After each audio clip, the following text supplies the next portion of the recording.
CNE news में आप सभी का स्वागत है और अब लेते हैं खबर विशेष की ये खबर। नमस्कार साथियों, आज हम इस प्रेस कॉन्फ्रेंस में अभी जो एक हिंडनबर्ग की रिपोर्ट पिछले दिनों आई है और जिसे लेकर कांग्रेस पार्टी ने सड़क से लेकर संसद तक आवाज उठाई, क्योंकि एक ऐसा समूह अडानी ग्रुप जिसने निवेशकों के लाखों करोड़ रुपए को दांव पर लगा दिया और आज जिसका शेयर लगभग 60% तक गिर गया है और लोगों की गाड़ी कमाई का पैसा इस समूह के अंदर लगा हुआ था और लोग आज त्राही त्राही कर रहे हैं। कांग्रेस पार्टी लगातार मांग कर रही है संसद के अंदर के एक संयुक्त संसदीय समिति जिसे JBC कहते हैं उसका गठन किया जाए, मगर अभी तक भाजपा सरकार ने जानबूझकर इस कमेटी का गठित नहीं किया, ये जानते हुए भी कि दोनों सदनों के अंदर उनकी पर्याप्त संख्या बल है, फिर भी वो क्यों डर रहे हैं हमें इस बारे में नहीं पता। पिछले दिनों राहुल गांधी जी ने पार्लियामेंट में बोलते हुए जब इस समूह के बारे में चर्चा की थी तो बहुत से उनके जो रिमार्क्स थे उनको एक्सपंज कर दिया गया। खड़गे जी की स्पीच में से भी बहुत पोर्शन को काट दिया गया।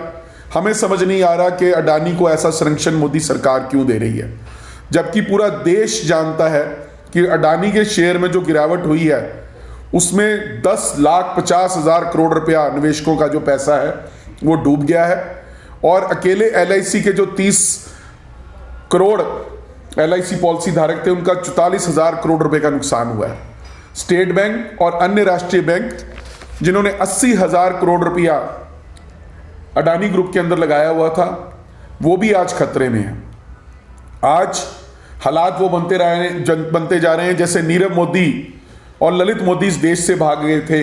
और बाद में ढूंढते रह गए थे लोग। आज उसी तरह के कुछ हालात अडानी को लेकर भी बन रहे हैं। कांग्रेस पार्टी और राहुल गांधी पिछली काफी देर से इस बात को लेकर आगाह सरकार को भी कर रहे थे और देश की जनता के आगे भी ये बात उठा रहे थे, मगर किसी ने उस बात की ओर ध्यान नहीं किया। आज जिस तरीके से 609वें स्थान पर पूरे विश्व के अंदर अडानी ग्रुप था, मगर पिछले 9 साल की मोदी सरकार के अंदर वो 609वें से दूसरे स्थान पर आ गया। हमें इससे कोई तकलीफ नहीं है कि कोई व्यक्ति अगर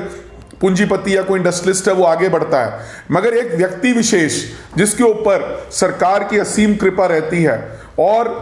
जिसको बिना एक्सपीरियंस के एयरपोर्टों के, पोर्टों के, बड़े बड़े इलेक्ट्रिकल के, डिफेंस के ठेके दिए जाते हैं, ऐसे लोगों से जरूर हम कांग्रेस पार्टी को उपत्ति है। 2006 में जब मुंबई के अंदर GVR ग्रुप को मुंबई एयरपोर्ट का ठेका दिया गया था, उस समय भी 2 एयरपोर्ट उनके हिस्से आए थे, पर उस समय सुप्रीम कोर्ट ने भी जिसका अनुमोदन किया था, पर कांग्रेस सरकार ने फैसला किया था कि 2 एयरपोर्ट एक व्यक्ति को नहीं दिए जा सकते। आज कितने संख्या में एयरपोर्ट, पोर्ट, और पोर्ट में तो 30% पोर्ट्स का हिस्सा और 40% वहां का जो माल ढुलाई का हिस्सा है वो सारा अडानी के हिस्से आ रहा है। बांग्लादेश में अभी आपके सामने आया, श्रीलंका में सामने आया, किस तरह वहां की सरकारें कह रही हैं कि उनको अडानी को ठेका देने के लिए देश के प्रधानमंत्री के द्वारा मजबूर किया गया। ये सारा चीजें जो है ये देश के सामने है और कांग्रेस पार्टी ने फैसला किया है कि अगली 6 मार्च से लेकर 10 मार्च तक हम जो है ब्लॉक लेवल पर और 13 मार्च को हम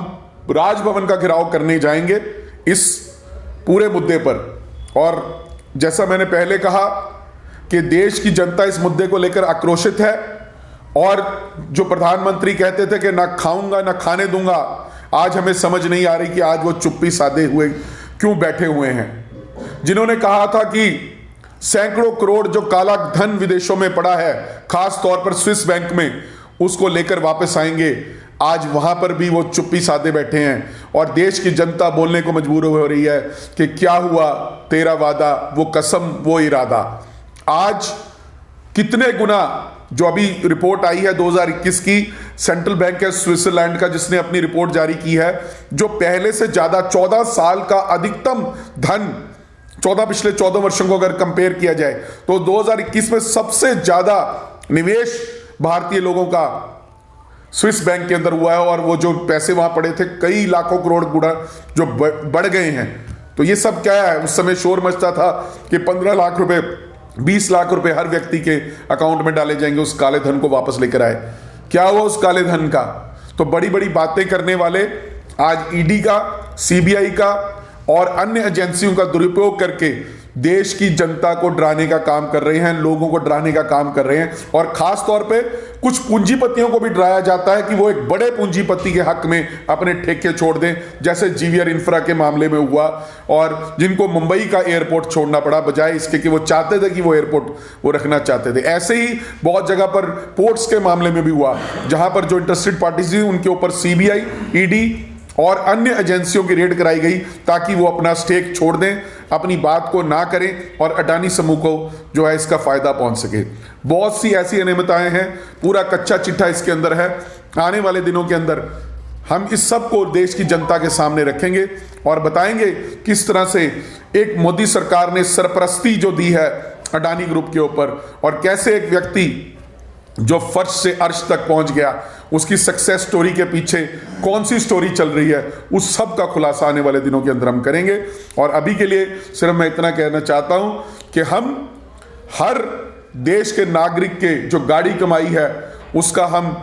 सही में उसका रख रखाव करेंगे, जहां जरूरत पड़ेगी आवाज उठाएंगे और हर उस मुद्दे पर, चाहे वो चंडीगढ़ शहर का हो, चाहे वो देश की संसद का हो, उसके ऊपर बोलेंगे। और आने वाले दिनों में ऐसी कुछ अनियमितताएं चंडीगढ़ के अंदर भी हुई हैं, जैसा कि पार्किंग के ठेके के बारे में आ रही है बात, और एक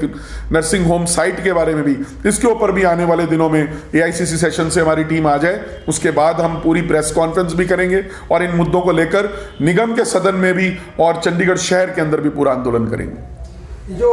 कार्यक्रम है नेशनल कांग्रेस की तरफ से या चंडीगढ़ कांग्रेस की तरफ से? जो हमारे लोकल मुद्दे हैं जैसे ये पार्किंग का इसका, ये तो हम चंडीगढ़ कांग्रेस की तरफ से करेंगे, पर ये जो कार्यक्रम है ये अखिल भारतीय कांग्रेस कमेटी की तरफ से आया है। सभी प्रदेशों को निर्देश दिया गया है कि लोगों की आवाज को पूरे जोर से उठाएं ताकि जो घोटाला हुआ है, जिस तरह का संरक्षण मोदी सरकार ने दिया है, उसको बेनकाब किया जा सके, लोगों को बताया जा सके कि किस तरह से एक क्रोनी कैपिटलिस्ट को फायदा पहुंचाने के लिए मोदी सरकार लगी हुई है। ब्लॉक लेवल का जो प्रोग्राम है वो किस तरह से होगा, वो कौन मैनेज करेगा, कहाँ तक जाएंगे? क्योंकि हर कार्यक्रम का कोई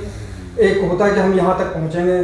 हमने ये फैसला किया, जो बैंकों की बड़ी शाखाएं हैं, जो नेशनलाइज्ड बैंक्स हैं और एलआईसी की ब्रांचेस हैं, हमारे 35 ब्लॉक हैं, सभी 6 से 10 के बीच में अपने अपने इलाकों में जहाँ जहाँ भी बैंक की ब्रांच पड़ती है या एलआईसी की ब्रांच पड़ती है, उसके सामने ये सांकेतिक प्रदर्शन करेंगे। उसके बाद एक बड़ा प्रदर्शन जो है, जैसे मैंने पहले बताया कि हम वो 13 तारीख को करेंगे, और उसके अंदर हमारी सारी चंडीगढ़ प्रदेश कांग्रेस कमेटी के कार्यकर्ता और हमारे अग्रणी संगठन, जिला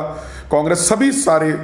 इकट्ठे होकर राजभवन की ओर कूच करेंगे और राजभवन का घेराव करेंगे। इसका कोई टाइम भी है क्या, राजभवन घेराव का? हम सुबह 11 बजे इसको चलेंगे, 11 बजे, और वहां राजभवन की ओर कूच करेंगे। CNE न्यूज के साथ बने रहने के लिए आप सभी का बहुत बहुत धन्यवाद।